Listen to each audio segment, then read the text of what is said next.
Train चलने के क्या क्या नियम होंगे, कौन कौन लोग यात्रा कर पाएंगे और इसका किराया कितना होगा, ये सब बातें हम बाद में बात करेंगे।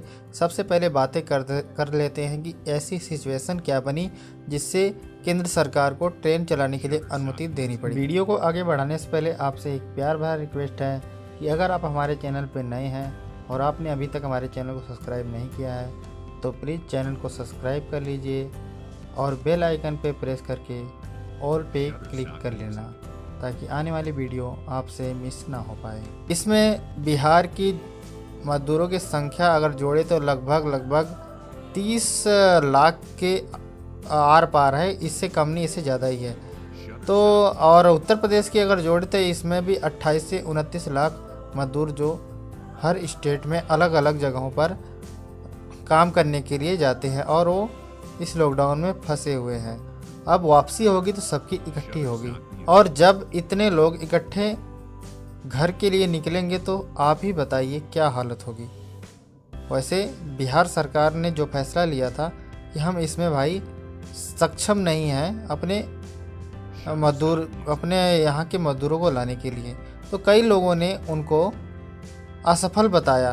देखिए, सबसे ज़्यादा जो माइग्रेंट वर्कर हैं जिसको हम मजदूर नागरिक कहते हैं, वो लोग सबसे ज़्यादा पाए जाते हैं उत्तर प्रदेश और बिहार और उड़ीसा के और आसाम के साइड से। इन तीनों स्टेटों से ज़्यादातर में आते हैं। लेकिन वो सरकार है, इतना बड़ा देश चला रही है तो उसको देश के बारे में ज़रूर पता होगा। उसको आंकड़ा पता है कि उसके यहाँ के मजदूरों की आबादी कितनी है जो अन्य देशों में जाके अन्य राज्यों में कमा खा रही है।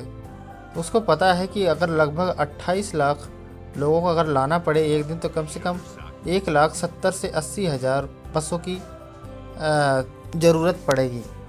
तो ऐसे में वो कहाँ से लाएंगे और इतने लोगों को इकट्ठे लाके सोशल डिस्टेंसिंग कराना या उनको खाद्य पदार्थों की पूर्ति करना, उनके सोने की व्यवस्था करना, उनके नहाने की, उनके कपड़े धोने की, बाथरूम की व्यवस्था, बहुत कुछ जो इनको ज़रूरत पड़ेगी वो सब की व्यवस्था करना पड़ेगा। इसी सिचुएशन को देखते हुए सिर्फ बिहार और उत्तर प्रदेश ने नहीं बल्कि भारत के सभी राज्यों ने केंद्र सरकार से मांग की कि सारी ट्रेनें नहीं, सिर्फ कुछ ट्रेनें चला दे जिससे जो मजदूर फंसे हुए हैं वो अपने घर आ सके, क्योंकि बस में लाना बहुत ही मुश्किल और नामुमकिन काम भी है। तो चलिए यहाँ पे बात कर लेते हैं कि कौन कौन लोग जा पाएंगे। देखिए, जैसे बस के लिए नियम निकला था कि आपको रजिस्ट्रेशन कराना होगा तभी आप जा पाओगे, सेम ट्रेन के लिए भी अब वही नियम लागू होगा। इसमें कौन कौन सी ट्रेनें चलेंगी और किस किस का टिकट बुक होगा इसके बारे में हम बाद में बात करेंगे।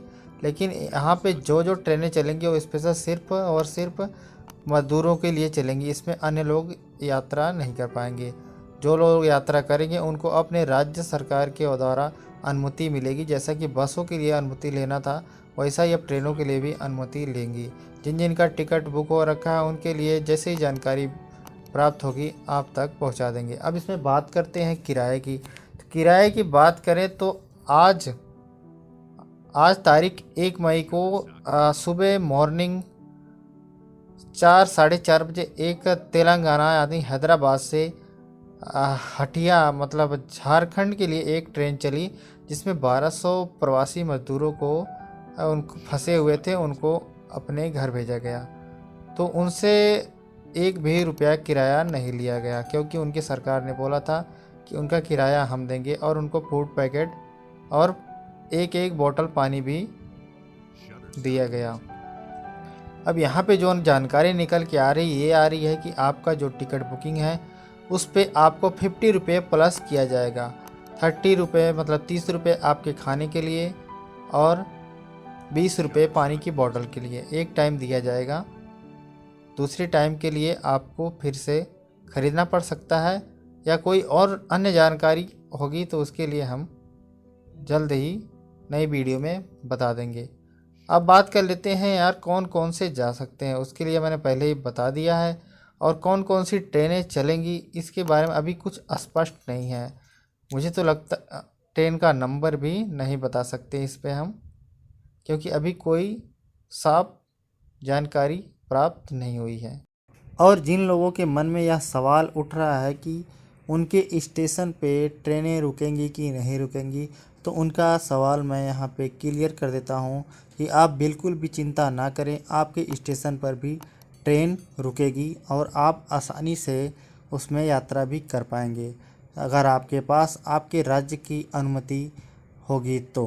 क्योंकि सेम वही प्रोसेस होगा, बस अब आपको दूसरे स्टेट नहीं ले जाएगी। अगर आप उसी राज्य में अन्य मतलब इलाके में है, जैसे आप जहाँ से आपका रेलवे स्टेशन दूर पड़ता है, तो आपको वहाँ पे स्कैनिंग करके अलग अलग मतलब बसों में बैठा के आपको एकदम सही तरीके से आपको लाया जाएगा स्टेशन तक। और स्टेशन पर फिर दोबारा आपकी थर्मल स्कैनिंग होगी, उसके बाद आपको बोगी में प्रवेश करने की अनुमति मिलेगी। आशा करता हूँ आपके सारे डाउट्स क्लियर हो गए होंगे। तो मिलते हैं एक और नई जानकारी के साथ, तब तक के लिए बाय बाय, टेक केयर।